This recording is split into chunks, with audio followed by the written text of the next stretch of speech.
Welcome to our community. Susie Thomas with you this morning, visiting with Jonathan Engelhardt. He's from a business new to me, but not new. It's called Home Instead Senior Care. Good morning. Good morning. Jonathan, Home Instead, first of all, probably is exactly like what it sounds to be, but tell us a little bit about what you're about. So Home Instead is a non-medical company who offers in-home care with caregivers to the seniors in our communities. We want to make sure that people have the ability and the resources to stay at home if they so choose, whether that mean not going to an assisted living or a nursing home, or even offering support in an assisted living and a nursing home for families. So both. We have a wide flexibility of what we help families with because everyone's very unique and we want to make sure we can accommodate their needs. Mm-hmm. There usually is a reason that a family, and this is a family business, correct? Correct. Normally, something leads to a family going into a business like this. Where did you get the idea? What birthed it? So it initially started with my want to be able to help people and also own a business. So I had those two things coming into my life that I really wanted to be able to do. And sadly, it did take my grandfather being diagnosed with Alzheimer's for my family and I to realize where our true calling was. He was diagnosed, and it took him 8 years to decline down the process of dealing with the disease. And we saw not only what he went through, what my family went through, but more importantly, what my grandmother went through, and having to lose every little bits of him week by week. And the change was very difficult for her. And our family was able to offer up a lot of support. And we actually did have caregivers come in to help him. But it came to the point where he did have to go to a nursing home. Mm-hmm. So we wanted to make sure that we could offer up the support for families who are also dealing with Alzheimer's or another dementia and other diseases as well, such as Parkinson's, COPD. And Home Instead really caught our eye because they offer up so much support when it comes to the Alzheimer's community with their partnering with the Alzheimer's Association. The Alzheimer's training that we offer for our caregivers, it's incredible, and that's what really brought us there. Home Instead, then, is a company that your family bought into. What is the history of it? Do you know? So Home Instead, as a corporate, started back in 1994 by Paul and Lori Hogan. They were caring for their grandmother Manhart, and she lived to be over 100 years old. Wow. And that's when they first realized that people could stay at home, and they could live out the rest of their lives at home because that's where their family heirlooms are. That's where families at. That's where they feel comfortable. Many of our elderly built the homes that they live in, and they learned back in the 90s that this was something that people needed, and this is something that families wanted to be able to offer to their mom and dad or a loved one. So they started the business, and they started it on the premise of very faithful caring. One of the core values, or the first core value, is to honor God in all that we do. Simply because we're doing God's work when we're in caring for an elderly person. Mm-hmm. For anyone, any kind of caring for somebody. You're talking about a population that's ever, I'm going to say bulging, because you've got on one end of the spectrum what I would consider elderly, over 100. I think that counts. But then you've got senior citizens who maybe don't want to admit they're senior citizens yet, who've hit, age 55 when you start getting the good breakfasts? Yep. That's a long 50-year span there. What do you see as far as being able to serve both ends of that spectrum?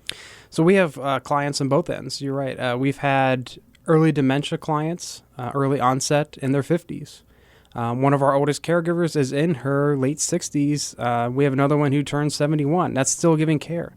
And they're both incredible people. And we have clients that are even younger than they are. But as people age, the requirements for care change because they don't ambulate as well throughout the house. It's just the natural progression of aging. They do need a little more assistance, whether it be driving. Macular degeneration is a large thing that we help our clients with because they can't get to the grocery store or a doctor's appointment. And those small things are what we help some of our clients with because families see those needs that their loved ones present, and they want to make sure they go to an assisted living or a nursing home. And we're trying to set a new trend and say, hold on a second, let's see what we can offer in the home first before you make the choice to move them out of their home. You do see more and more nursing homes and retirement homes building on because I think they're getting ready for these baby boomers to hit this age. And then, my goodness, what happens then? There's going to be a lot of really empty, because the next generation is much, much smaller, a lot of empty retirement homes. Exactly. They're actually building quite a bit now. A lot of them are overbooked. And a lot of families come to us because they can't find anywhere of quality to place their loved one. Wow. They may have 3 options that they're trying to choose from because they want to place them somewhere very nice. Something I would call maybe a Cadillac facility. It's going to be top dollar, but they're willing to spend that for their parents. But if they want to keep them at home because they're completely full, they can't necessarily take care of them full time, depending on what their needs may be. So that's where a lot of families come to us to step in, and many times they find out how much we can truly offer at home, and they kind of forego the thought of placing them at a nursing home sometimes, or extend it out a year. And a lot of families are very grateful to be able to spend that extra time with their loved ones if they can. It's an interesting kind of thing that's gone on with society more recently, is that more and more family members have moved out of town. Fewer people have their children right there nearby to be able to care for them when that time comes, that things flip-flop and it's the child caring for the parent. Whether the child becomes the parent becomes the child. That has changed because so many young people have their jobs are not here, and so they've gone someplace else. Now that's changing. There are becoming more and more jobs here in town, but it is what it is. They are not here. They're not in town. Is that the kind of scenario where Home Instead can come in with a caregiver and almost you can't take the place of a loved one, but fill that role for that loved one who would love to do it, but they're just not there? Absolutely. That's something that we deal with on a daily basis. A lot of our clients' families live out of town. One of our clients, the closest family member, is in Columbus. And if something major happened to her, that loved one is 2 hours away. You can't shorten that time. So that specific client, she needed help one day. Our caregiver noticed that she was presenting symptoms that just did not seem good, and she needed to go to the doctors right away. So she went to the doctors, and the doctor told her that she needs to go to the hospital right away. And the caregiver was off the shift. So my dad came out and took her to the hospital. And he spent 4 hours with her at the hospital. Wow. Until her daughter could get up here from Columbus. And we actually ended up rewarding our caregiver for basically saving her life. She desperately needed to go to the doctor, and she might not be here today if it wasn't because of what our caregiver did. And it's because someone was there with that person on a day-to-day basis. They knew, they could tell something was wrong because they were seeing them every day. I would think this would offer a great deal of peace of mind to those out-of-state and out-of-town children. It would, definitely. When we look for caregivers, when we hire, we look for caregivers who have taken care of family members because they do step in the place of a family member. We want them to know what it's like to give care to a loved one because that's what the clients will be to them. They're part of the family. When a client tells me that a caregiver is part of the family now, that makes me feel good because I hired the right person. The right person is coming in to take care of that client, and they fit perfectly. They're like friends and they're family.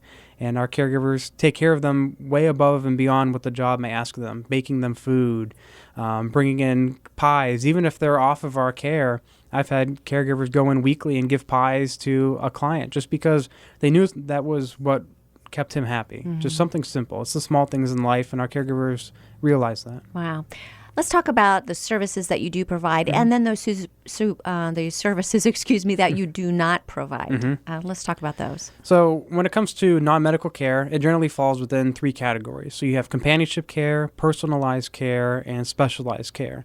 Companionship care would be taking someone to and from a doctor's office or the grocery store, coming in and being a companion with them. We play cards with some of our clients, even read books to them. Take them to church, things like that. It's just being a companion with them because they may not have family in the area. Our personalized services cover anything from showering assistance, bathing assistance, incontinence care, medication reminders, ambulation in the house, and transfers from a wheelchair to a bed or any type of transfer in the house, just maintaining their safety and independence. And then our specialized care encompasses our Alzheimer's and dementia care and our hospice care as well, since we do support hospice and we help out our Alzheimer's and dementia clients, which the majority of all of our clients do have some form of dementia. It's very prevalent in our area. Does that bring in a different specialist then to be a caregiver at that point? Does personnel change at that point with the client? If the caregiver's been with that client for a long time and they see them down that progression, if they are diagnosed with Alzheimer's and they can stay with them and it's a familiar face with the client, we'll keep them with them. If it's a new client and the family's now recognizing the need for help, we bring in our more experienced caregivers that have the Alzheimer's training that we offer in our office. We want to make sure that they understand what it means to have Alzheimer's and some of the symptoms and actions that an Alzheimer's patient would present. So we want to make sure that they understand that and how to deal with them, because they respond very differently to situations than you or I would. Right. We want to be able to keep them calm. And calmness is a virtue when it comes to someone with dementia, because they are very easily agitated, and we want to keep them happy and enjoy the moment. You said medication reminders, but your personnel, the caregivers, would not actually administer medication.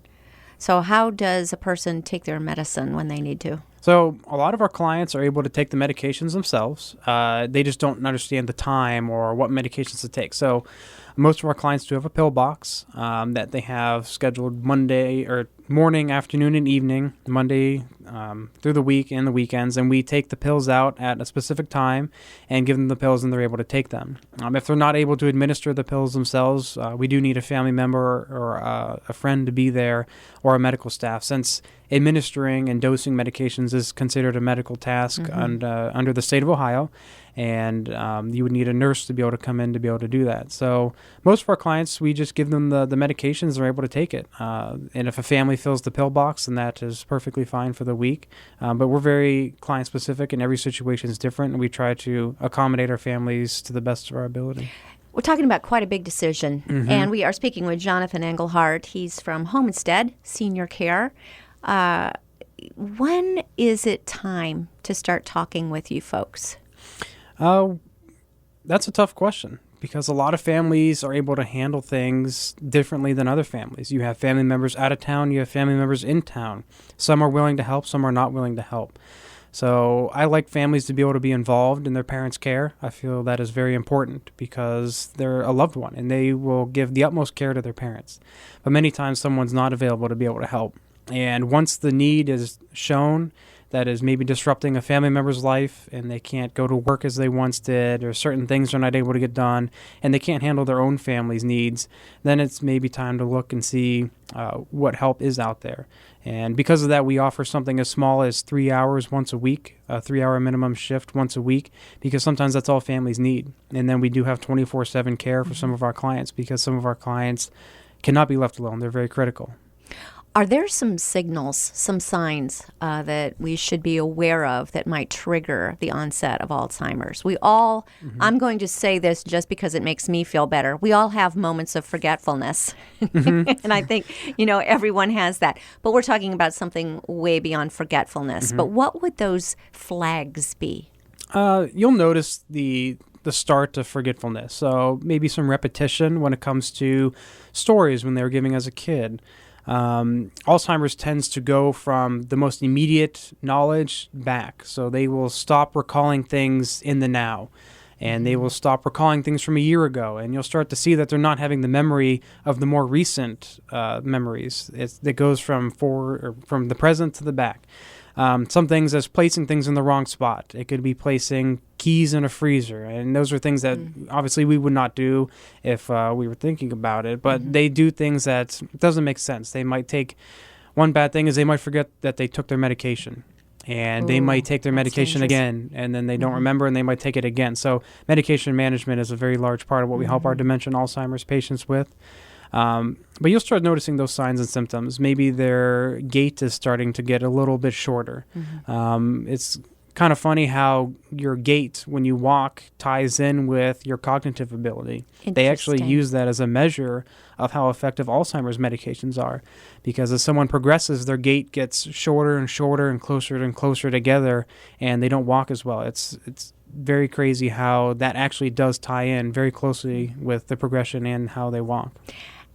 And in some ways, I think that's kind of a sweet thing as well, that as we come towards end of life, we have our stronger memories of longer ago, more the beginning of life when we were younger, and you're just getting ready to change addresses and go be young again in that new body we're promised. Anyway, we will have more with Jonathan Engelhardt after these words. You're listening to Our Community.